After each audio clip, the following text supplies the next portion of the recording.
ये है माला। वो तो काला कलूटा और ये तो यह कितने नखरे बता रहा था मुझे विवाह नहीं कर रहा। मैं तो एक ही नारी का व्रत ले चुका हूँ। काला का लूटा बैंगन लूटा, अरे वो तो आदमी ना आदमी की सूरत, भला उससे विवाह करने की मुझे क्या जरूरत, इससे करूंगी विवाह। हेलो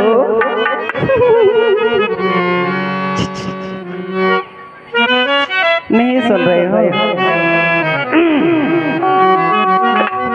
आज लक्ष्मण इस भयावन जंगल में क्या देख रहा है? एक देवी अकेली विचरण कर रही है कि ऐसा तो नहीं कि इस वन फकट की बन देवी स्वयं आज इस वन में विचरण करने के लिए आ गई हो। कहिए देवी।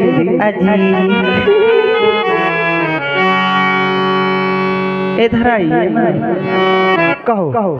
देखिए इतनी दूर से बात मत कीजिए, पास आइए।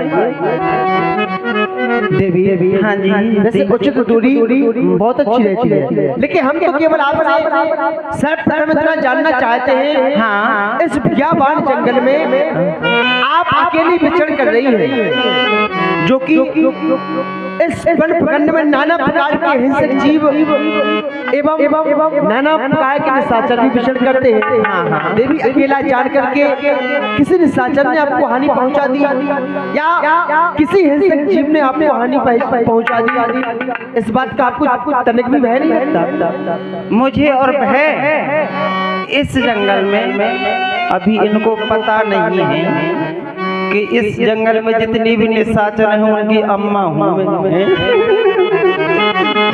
ऐसा है, सुनिए कि इन जीव हंसिक जीवों से मुझे डर नहीं लगता, भय नहीं लगता। इसलिए नहीं लगता क्योंकि मैं तो यहाँ नित्य प्रति आती जाती रहती हूँ। अच्छा। हाँ, तो सब मुझको जानते हैं और मैं आपके पास क्यों आई हूँ? हाँ, ये तो हम पूछना ही भूल गए। हाँ, देवी भूल जाते हैं आप। तो मैं बता देती हूँ कि यहाँ से थोड़ी दूरी पर जो बैठे हुए हैं आपके भाई हैं।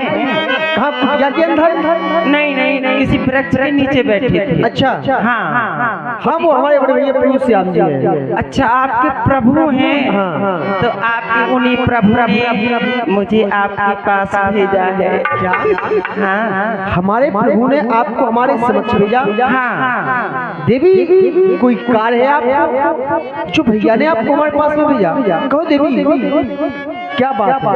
कार्य तो बहुत बड़ा है, इसीलिए तो जब उनसे नहीं हुआ ना तो उन्होंने कहा मेरा छोटा भाई वही इस कार्य को करेगा। सुंदरी सुनी मैं प्रभु कर दासा, तो उन्होंने मुझसे कहा है क्या कि यहाँ से थोड़ी दूरी पर मेरा छोटा भाई बैठा हुआ है, वो आपसे विवाह अवश्य कर लेंगे। विवाह? हाँ। तो देवी आप विवाह का प्रस्ताव लेकर हमारे समक्ष आई हैं। और क्या?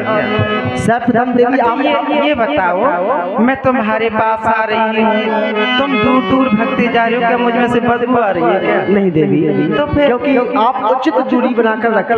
क्यों, कोई आपको परेशानी है? क्योंकि उचित दूरी है बहुत जरूरी, तो आप दूरी बना करके रखें। नहीं, वो उचित दूरी वाला समय चला गया, अब तो समय कौन सा है? अजी मुस्कुराओ तो कोई बात बने, गुनगुनाओ तो कोई बात बने। अजी दूर रहने से फायदा क्या है, यदि पास आओ तो कोई बात बने। अब तो पास आने का समय है, तो बताइए विवाह करेंगे कि नहीं? सुने नारी मैं प्रभु करे दासा, पराधीन नहीं तोर सुपास। हे देवी, कहिए मेरे देवी। हे सुंदरी। हाँ देवता, मैं तो प्रभु श्री राम जी का दास हूँ, पराधीन हूँ, और तुम्हें हमारे जैसे वनवासी के साथ में रहकर कभी सुखों की प्राप्ति नहीं होगी। प्रभु समरथो कौशलपुर प्रभु समरथो कौशलपुर राजा जो कछु करगे उन्हें सब छाया जो कछु करगे उन्हें सब छाया। क्योंकि भैया तो समर्थवान है, यहाँ तक कि नहीं बल्कि वो तो कौशलपुर के राजा भी है। वो जो कुछ भी करे उनके लिए सब शोभा देता है, हमारे जैसे दास के लिए नहीं। क्योंकि देवी सेवा को सुख चय मान भिखारी व्यसनी धन शुभ गति विचारी। सेवा कोई सेवा करने वाला व्यक्ति यदि चाहे कि मुझे अपने स्वामी के पास कोई काम ना करना पड़े, मुझे सुखों की प्राप्ति हो, तो देवी सेवक के लिए सुख कहाँ मिलता है? नहीं मिलता। वो तो अपने कार्यों में ही इतना व्यस्त रहता है और उसे करना भी पड़ता है। मान भिखारी भीख मांगने वाला व्यक्ति यदि चाहे कि समाज में हमारा सम्मान हो, ये समाज हमारा सम्मान करे, तो भिखारी का सम्मान कौन करता है? कोई नहीं। व्यसनी अर्थात जिस व्यक्ति को जुए शराब आदि का व्यसन हो, और यदि ऐसा व्यक्ति चाहे कि हमारे पास में धन एकत्रित हो जाए जुए शराब वाला, तो उसके पास में नहीं रहता, क्योंकि वो तो बैत में ही जुए शराब से अपने धन को गवा देता है। और व्यभिचार या व्यभिचार करने वाला व्यक्ति वो चाहे जब इस धाम को छोड़कर के हम वहाँ पर जाएं तो वहाँ पर हमारी सुगति हो जाए। और देवी एक पुरुष होता है लोभी। लोभी क्या चाहता है? लोभी ये चार गुलामी तो नभ दूध चाहत ये प्राणी। लोभी पुरुष चाहता है अर्थ धर्म काम और मोक्ष, इन सबकी प्राप्ति हमें हो जाए। तो देवी ये संसार के प्राणी है, अपने मन में नाना प्रकार की कल्पना किया करते हैं और नाना प्रकार के स्वप्न भी देखते हैं। ये तो असंभव बात को संभव बनाना चाहते हैं। जैसे आकाश से जल की वृष्टि होती है, लेकिन आकाश से ये दूध तोड़ना चाहते हैं संसार के प्राणी। तो देवी हम आपसे विवाह करने में असमर्थ थे। आप अपने हृदय के विचार, आप अपना ये प्रस्ताव अपने पास रख करके पुनः लौट जाओ। हो गए आपके प्रवचन।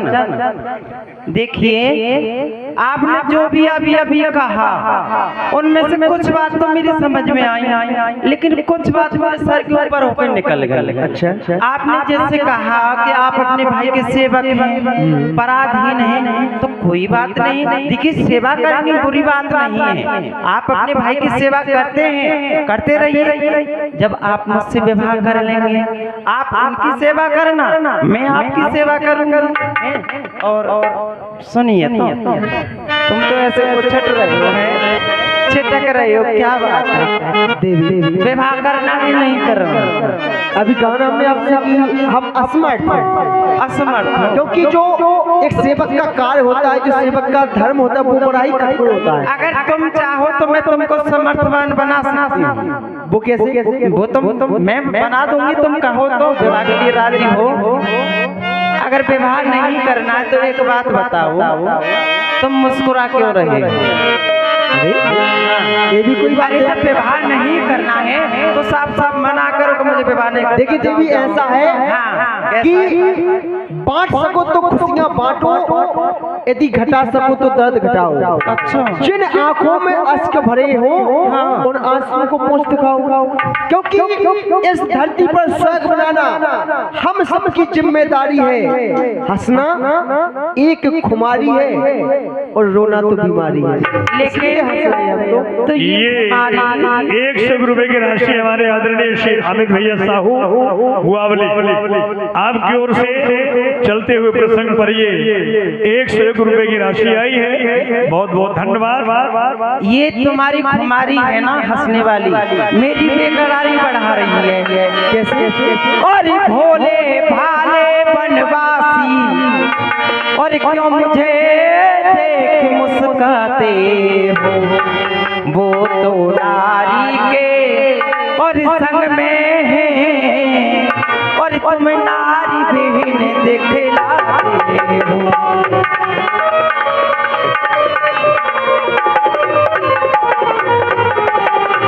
और तुम भी उनके जैसा मुझको और उत्तर देना खुरखुरा नहीं, और तुम बना बनो बरनी हो, तुम्हें बना बनो मैं बरनी हूँ। ये संबंध भी कुछ बुरा नहीं, तुम बना बनो।